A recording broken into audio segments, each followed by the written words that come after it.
4 महीने में दूसरी बार अमित शाह छत्तीसगढ़ पहुंचे। शनिवार को कोरबा में जनसभा के जरिए अमित शाह ने छत्तीसगढ़ में चुनावी शंखनाद कर दिया है। देखिए रिपोर्ट।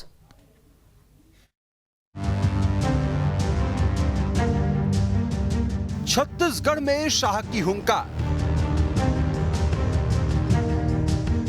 मिशन इलेक्शन के लिए कांग्रेस बीजेपी तैयार।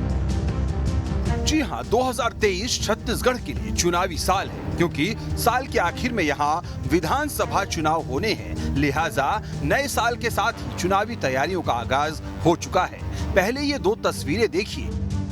पहली तस्वीर रायपुर की है, जहां 3 जनवरी को कांग्रेस ने आरक्षण को लेकर एक बड़ी जनसभा की और इस तरह आरक्षण की आड़ में चुनावी कैंपेन का आगाज कर दिया। दूसरी तस्वीर कोरबा की है, जिसमें केंद्रीय गृह मंत्री अमित शाह जनसभा को संबोधित कर रहे हैं। इस जनसभा के जरिए बीजेपी ने भी चुनावी शंखनाद कर दिया है। तो छत्तीसगढ़ अब पूरी तरह से चुनावी मोड पर है। लेकिन बात करें शाह के दौरे की, तो इसकी टाइमिंग काफी अहम मानी जा रही है। शाह का दौरा ऐसे वक्त हुआ है जब एक तरफ आरक्षण का मामला तो दूसरी तरफ धर्मांतरण का मुद्दा गर्म है। कांग्रेस भी शाह के दौरे को इसी एंगल से जोड़ रही है।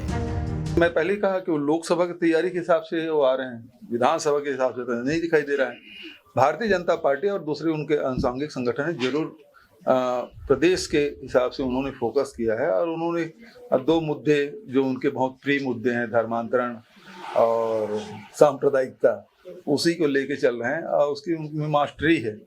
लेकिन हमारी जो पार्टी है वो विभिन्न वर्ग के लोगों के जीवन स्तर कैसे ऊपर उठे, उसे कैसे अधिकार संपन्न बनाया जाए, इस पे हमारा फोकस रहता है और इन 4 सालों में हम लोगों ने वही किया।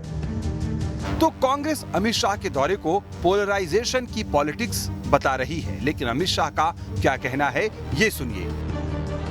मैं छत्तीसगढ़ के पिछड़ा वर्ग के और जनजाति समाज के लोगों को पूछने आया हूं, ये 9,234 करोड़ के काम आपके क्षेत्र में हुए हैं क्या? अरे जोर से बोलो, हुए हैं? कहां गया पैसा? कहां गया? अरे मैं पता बताता हूं इसका।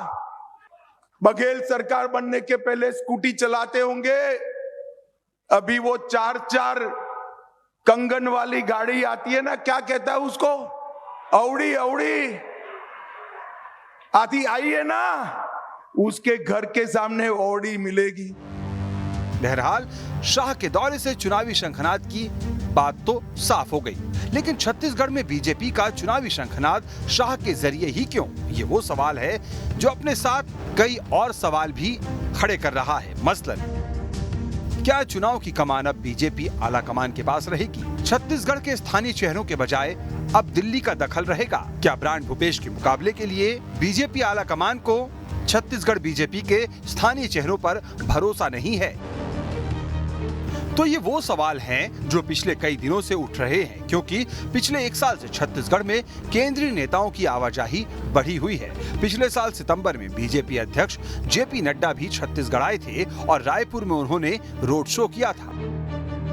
सियासी वार पलटवार अपनी जगह है, लेकिन जिस तरह से बीजेपी का केंद्रीय नेतृत्व छत्तीसगढ़ में सक्रिय है, उससे यह अंदाजा लगाया जा सकता है कि करीब 1 दर्जन से ज्यादा राज्यों में सरकार होने के बावजूद भी छत्तीसगढ़ बीजेपी आला कमान के लिए कितना अहम है। दरअसल छत्तीसगढ़ को इस समय कांग्रेस का सबसे मजबूत किला माना जा रहा है।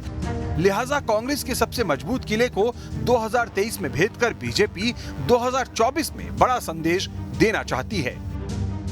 छत्तीसगढ़ के कोरबा जिले के दौरा करके केंद्रीय गृह मंत्री अमित शाह ने बता दिया है कि भारतीय जनता पार्टी पूरी तरीके से चुनावी मोड में आ गई है। उन्होंने कोरबा जिले का दौरा किया और दौरे के दौरान जनता को संबोधित भी किया है। संबोधन के दौरान उनका पूरा भाषण चुनाव पर आधारित था। लोकसभा और विधानसभा चुनाव को लेकर बीजेपी की तैयारियां तेज हो चली हैं। ऐसे में छत्तीसगढ़ के केंद्रीय मंत्री के दौरे पर मुख्यमंत्री भूपेश बघेल ने तंज कसा है। मुख्यमंत्री का कहना है कि बीजेपी सांप्रदायिकता के अलावा और कोई मुद्दा नहीं उठा पा रही है। अब देखने लायक होगा कि केंद्रीय मंत्रियों के इस दौरे और बीजेपी की तैयारी का 2023 और 24 में क्या असर होता है। वीडियो जर्नलिस्ट प्रमोद देवांगन के साथ अंकुश शर्मा, न्यूज स्टेट मध्य प्रदेश, छत्तीसगढ़। तो खबर तो ये है, गृह मंत्री अमित शाह ने कोरबा में जनसभा की। 4 महीने में गृह मंत्री अमित शाह का ये दूसरा दौरा है। इससे पहले अमित शाह 27 अगस्त को रायपुर पहुंचे थे। लोकसभा चुनाव में कोरबा और बस्तर में बीजेपी हारी थी। कोरबा लोकसभा कांग्रेस के लिए गढ़ बन गया है। विधानसभा के अध्यक्ष डॉक्टर चरणदास महंत इसी जिले के हैं और उनकी पत्नी ज्योत्सना महंत कांग्रेस पार्टी से कोरबा के सांसद है। राज्य के राजस्व मंत्री जयसिंह अग्रवाल भी कोरबा से एमएलए हैं, इसलिए अमित शाह के दौरे को कार्यकर्ता रिचार्ज होंगे। भोपाल में कमिश्नर सिस्टम लागू हुए 1 साल